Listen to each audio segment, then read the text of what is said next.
Hello everyone, and today I'm going to be teaching you a SDAIE strategy that I like to call Guess That Story. Now this activity is meant to introduce the concept of outlining to students with varying outlines, with varying levels of complexity and detail. So, students will be given one outline that has very broad general details and will be asked to guess the story. They'll come up with various answers, multiple answers, and they can see how a lot of stories will fit into that. Next, they will be getting one with more details. Starts kind of giving more away, narrows down what the plot's going to be, who the characters are, but still could fall under various books or movies or stories or whatever you may have. Right. Finally, they'll be getting a much more detailed one. In this instance, I'm using Harry Potter as an example, because even though I give a lot of details like character names, Ron and Harry and Hermione, it's still broad enough that you can't tell exactly which book it is, which leads into the assignment, or the activity part of what they're going to be doing. They'll be given that final outline, but with blank spaces added on and for them to fill in. And that is their job to fill it in completely enough that their partner can tell which story they're talking about, right? Without actually just writing down the name of the book. This is a good strategy to introduce them to outlining as a tool to use for writing activities. Outline is incredibly important for organization, and it will help their writing skills improve drastically if they learn how to properly use it. Later on, we'll go over the more technical aspects of it and how to create it. But right now we're just focusing on the concepts, what an outline is and what it's good for. I plan for this activity to be used with 6th graders just coming into middle school because they're going to be learning to write more and expected to write more. And this level of strategy will work very well for intermediate to advanced English learners. For beginning English learners, it might be a bit too challenging, but there are accommodations that could be made that would make this lesson usable as well. Alright, and here I go. Good morning, class. How are you guys doing today? Good, how are you? Great. Oh, good to hear. So, what we're going to be doing today is we're going to be going over outlines. Has anyone heard of an outline before? Yes, me. Yes? And it looks like something like this, right? Mm-hmm. Have you seen them before? Yes. Where have you seen them before? When we write essays in language arts class. That's a fantastic place for them, and we're going to learn how to make them and how to use them more appropriately. So, for our first quiz I've got for you, I'm going to hand you an outline, and it's the one on the board, and I want you to see if you can guess which book it's from.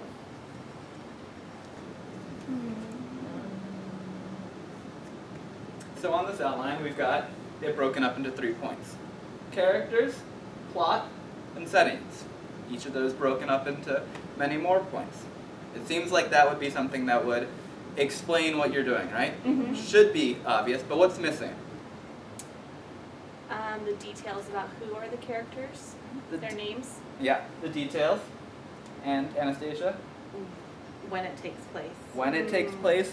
So there's a lot of information that could go in there, but it's not there now. It's pretty hard to guess. It could be a lot of things, right? Yeah, could be the Outsiders. Could be The Outsiders, could be an episode of SpongeBob. Mm-hmm. It could be anything, right? Could be from a video game even. So, to use outlines more effectively, we need to make sure we're not only using the form, but we're putting in the right information. So now I've got another one for you with a little bit more detail. Alright, and I'll go put that on the board too. And here's this one. Now this is the same format. I'll slide down so you can see it. Here. Harry Potter. It's got characters, it's got wizards and villains, it's got a storyline instead of a plot, and it's got the setting. So there are more details. Anastasia, you screamed out Harry Potter. Why did you scream out Harry Potter? Because it's obviously Harry Potter, wizards and witches, and what I knew was because of the closet in the house in London. Mm-hmm. That gave it away for And me. the crossing the threshold on the train. Alright, it could be Harry Potter. There are other books it could be too. Mm-hmm. There is still, we've got more detail, and we're kind of leaning towards it being Harry Potter. The language. Well, could be. Could be The Lion, the Witch, and the Wardrobe. So there are a lot of other things it could be. We're getting there though, right? Yeah. Do you see how this gives you more information? Yes, definitely. Alright. But do you think you could write a paper with just that? No. Yeah. No? Alright, so there's one more. Now this one has even more detail. That's right. And Anastasia, you were right. It is Harry Potter. You've got the main characters. You've got your Harry, Hermione, Ron, Albus. And you got your villains, the story arc. Alright? Now, there's one more important question I have for you. Which Harry Potter is it? The first Oh, one. the first, yeah. The first one? Are you sure? Actually, it could probably be any of them. Oh no, when does Gryffindor win the House Cup? Well, several times. Yeah, so. But it could be, it's the first one because he enters the Wizarding world. He does enter the Wizarding But world. it could be when But- he's re-entering it after summer off. Yeah, it's all of them. So there's more details That could be out of that it could be. I think the only one it can't be is the last one because he doesn't enter the school until the very end. So it doesn't start with that. But I've got more details here. It's still not exactly right. You've got the information there. You've got a lot of information. There's a lot of things in there that would help you organize your thoughts and how to use it. But we still need a little bit more. Now, take out your pencils, please. And without looking at each other's, I would like you to fill out the information that's in the blanks. You guys can flip it over. And like we said, it could be for any book. So now you need to try and fill it in a way that your partner can tell which Harry Potter book you're writing about. Your goal is to make it as clear as possible without actually writing the name of the book. So what kind of details can you add to about Harry that would make it more obvious which book it is? Or about you-know-who?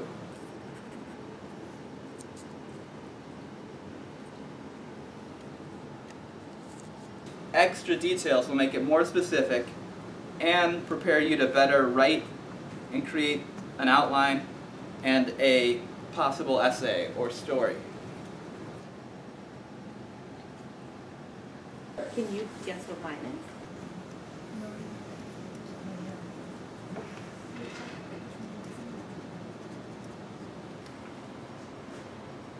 Oh, yes. Keep looking. That's the first one. You better read more. I forget my numbers. Anastasia, how would you fill in some of these blanks here? Gets a letter, and Hagrid comes. Right, and Hagrid comes. Right. And now what about the Dark Lord? What would you fill in there? I said Tom Riddle, Tom Riddle. and I guess anagram could go there.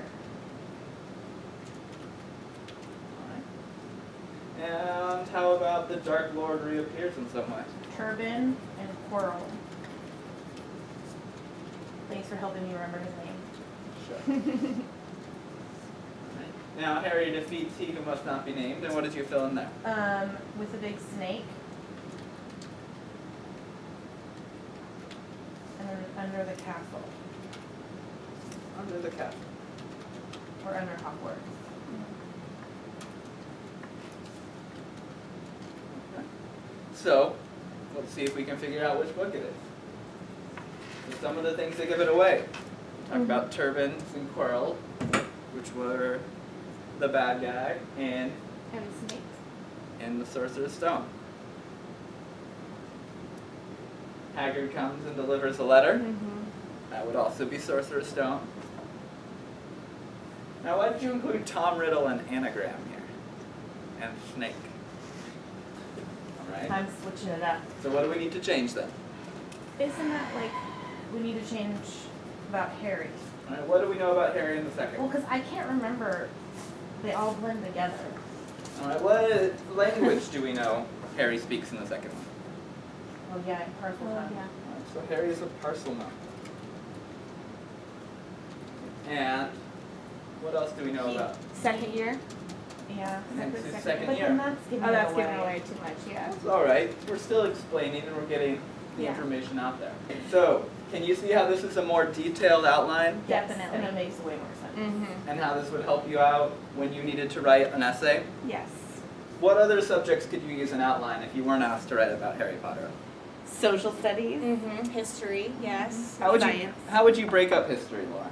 So if you were writing an essay on Andrew Jackson, if he was a hero or a villain, you could maybe do one section for like a little bit about his background, and then one section on things that he did that were good, that make him a hero, and then one section on things that he did were bad. Then you could have like one section on your opinion and your reasons for that. That sounds like a perfect way to break it up. And I'm sure a middle school history teacher would really appreciate Mm-hmm. Definitely. that kind of thought and Definitely. consideration going into writing a paper. Yes. I think we have all been in the situation where we've tried to write a paper without planning for it. And it Mhm. really does show on the final product. Yes. So this is a good way, I've found, to plan and make writing essays and stories a lot easier. Do you have any questions? Nope. No, that was very clear. Thank you. And I got my Harry Potter facts correct. Yes. All right, thank you very much. All right. Laura, what did you fill in? Oh, Let's see if we can guess. yours. Okay, I put scar on the forehead for Okay. Harry, and then lives in a closet under the stairs. All right. And then I put is introduced for the villainous wizard. I didn't finish that one. But in the Dark Lord reappears in some way, I put the mirror trick with Harry's parents, Yeah. and that Harry sees him for the first time.